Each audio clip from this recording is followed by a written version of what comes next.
All right, hey everyone, we're back.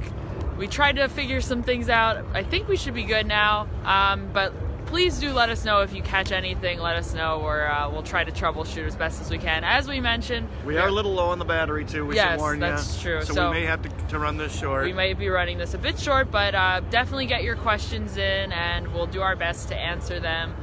We'll start out talking about inactive. So the list just came out. Randall Cobb is inactive, out with a concussion.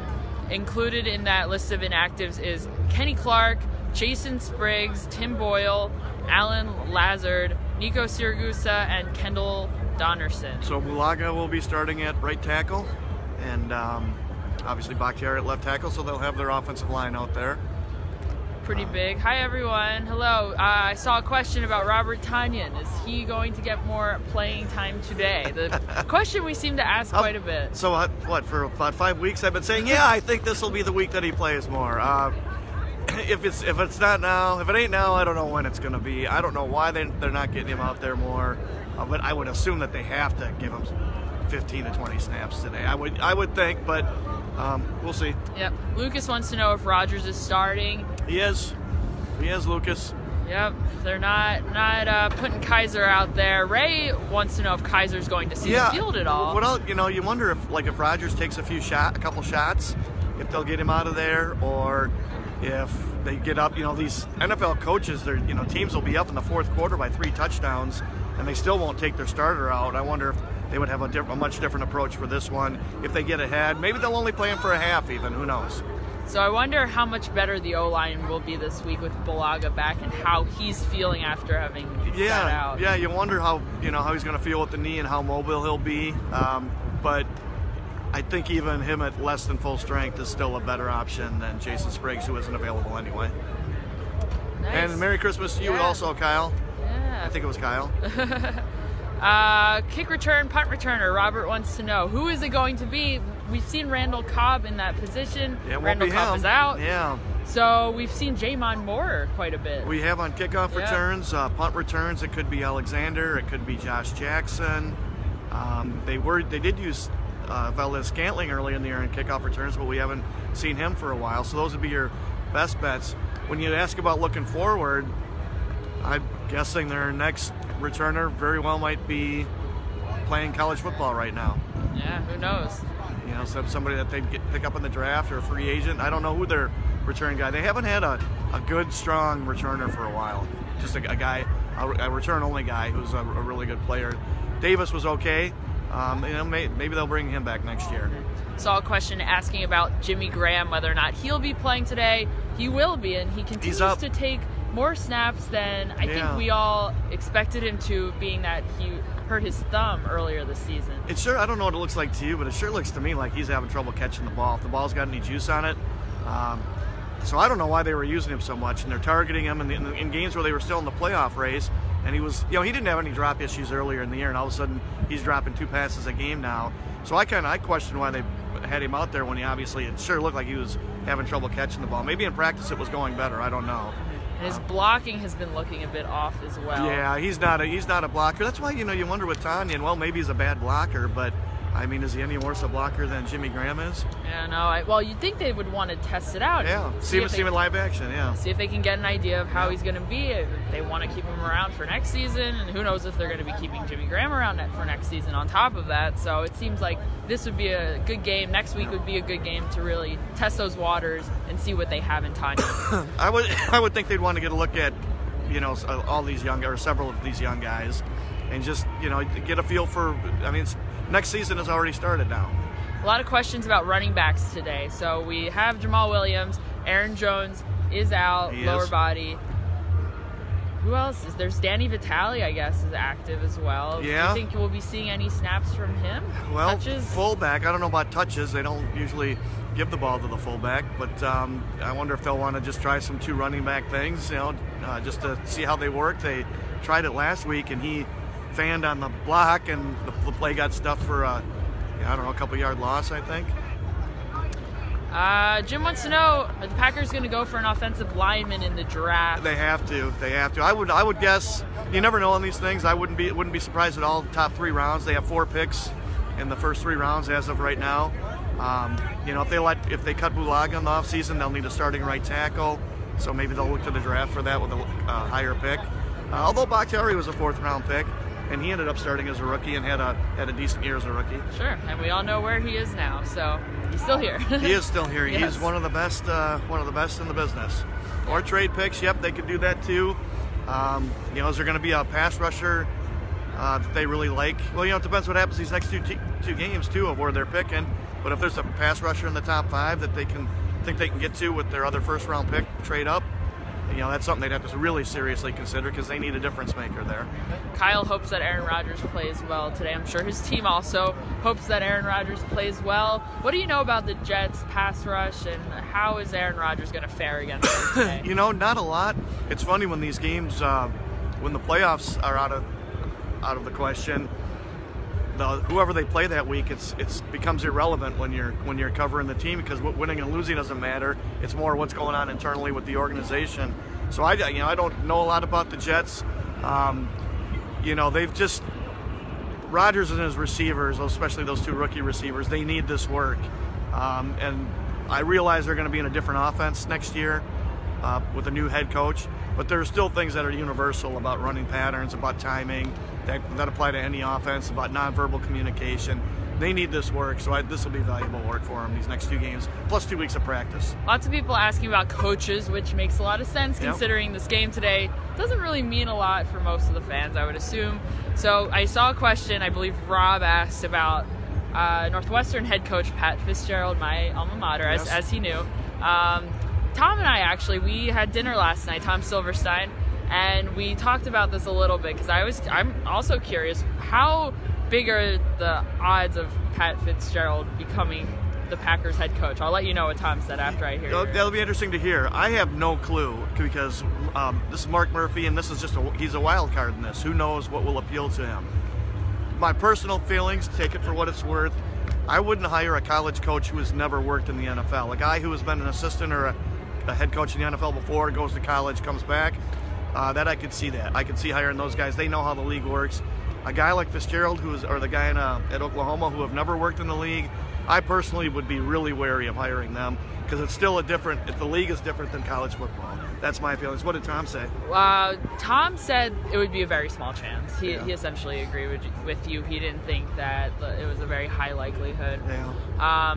Curtis says no to Fitzgerald as well. So a lot of people anti-Fitz joining the Packers. Not necessarily anti-Fitz, period, but college coach, definitely there's some risk. Would it be worth the reward? Who's to say? But it is different, and I think the Packers are looking for a different style of head coach from I honestly have no idea who they're going to hire. I wouldn't put a nickel on anybody as being a favorite right now. It just seems like it's really wide open. Kyle asked what has happened to Montrevious Adams. He's here, he's doing his thing, but Tyler Lancaster has kind of beat him out. Shot right by him. Yeah. And Lancaster played a really good game last week. Adams, Fatal Brown almost had as many snaps as Adams last week. He's just been a slow developer, and he's probably, right now, he's looking like a bust as a 3rd-round draft pick.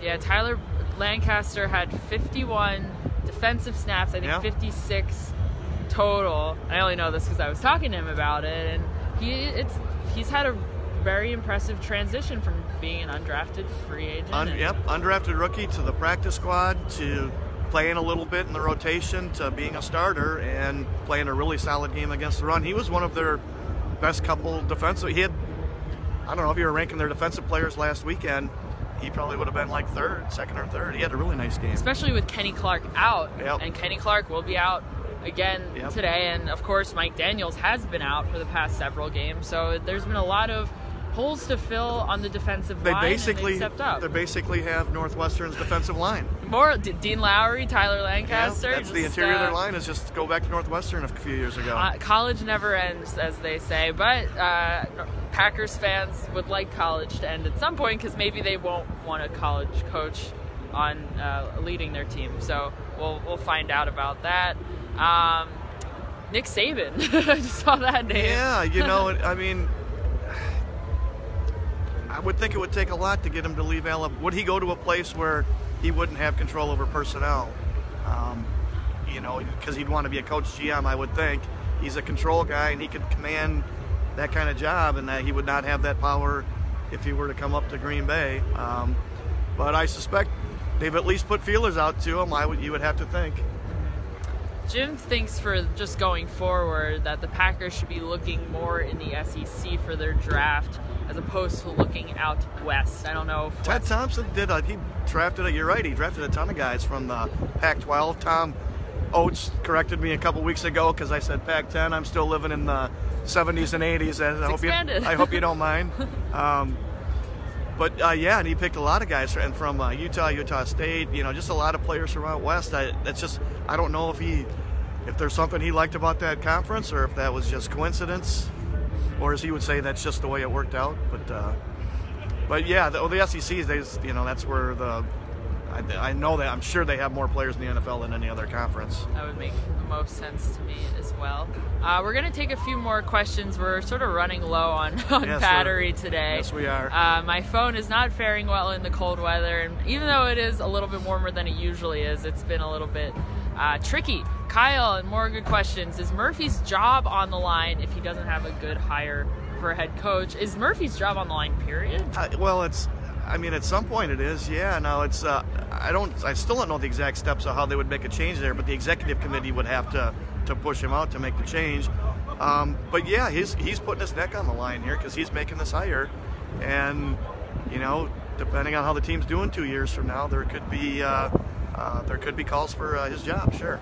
Mike had asked something that we've already alluded to. Why is Aaron Rodgers playing today? We mentioned the rookie receivers earlier, getting some reps with the starting quarterback for their foreseeable future. How important is that? I think they should play him. I wrote a column about it this week and got some pushback from some fans. But I think that they should play him. Drew Brees played back when the Saints had 3 7-9 seasons in a row, and 2 of those they were out of the playoffs with 3 games to go. He finished it out. Phillip Rivers with the Chargers a few years ago. He finished it out. We're back. We have to move. We're getting kicked out of our parking spot here, guys. Really? There's open spots all over the place here. This is unbelievable. Oh no, he's moved. Oh, he's backing in. Anyway, what were you saying? So anyway, I think they should. I think it sends a really bad message to the locker room that he's not had a good year. They got a new contract, and now you're going to sit him. The players need to know. Locker room needs to know that this guy, your quarterback, is with you through thick and thin. He said that was his first answer when asked whether he's going to play this week, and he said yes, and that was the reason why. And I think he's exactly right. James wants to know, what position would you take first in the draft? What do they desperately need right out the gate? So let's say you had players of equal ability at every position. I would go with an outside pass rusher or some kind of pass rusher, the best pass rusher available. But maybe the better talented player will be on offensive line or a tight end or some other position. Then you got to take the guy who you think is going to be would have the best chance to be a Pro Bowl type player. But I think pass rush is their greatest need. Do you know what the availability will be like? Do you know how deep it is in the draft yet? Supposedly, it's it sounds like the early stuff I've just read from the scouting bureaus. There's some good pass rushers apparently, but you never know who's coming out early also. So we'll have a better feel for that around the combine time. Kyle, you're prolific in your question asking today. We appreciate it. Any chance we'll see Jamon on offense? Good question. Yeah, maybe. Good question. Yeah, maybe. Especially with Cobb out, there's a little more playing time available, and they probably want to get a look at him. Winning and losing doesn't, there's nothing on the line as far as that goes. Right. I think if we had to rank it, I'd say we'd see more Robert Tonyan before we'd see more Jamon. But very much agreed. Yeah. Who would know? Yeah. So I think we're gonna wrap it up. We have to head up there quite soon. Get ready for the game. Hopefully you guys enjoy the game. Hopefully we enjoy the game. Hopefully it's entertaining. Unfortunately for the Packers, nothing is on the line. Yep. So it should be interesting to see if we see anyone get more snaps than we typically would. See how Aaron Rodgers fares out there. See if they get their first road win. That's Is it going to happen? That would be an ignominious season to go winless on the road. Yes, so at least they're playing for that. So, guys, we will be back after the game. I'll be with Ryan Wood. Pete will not be with us, but he'll be with us in spirit. Yes. So please come back. We would appreciate it. We'd love having you guys. Thank you for the questions. If we don't see you again, Merry Christmas, Happy Holidays, whatever you celebrate. We appreciate all of the kind words and the questions. Have a good one. We'll talk to you later.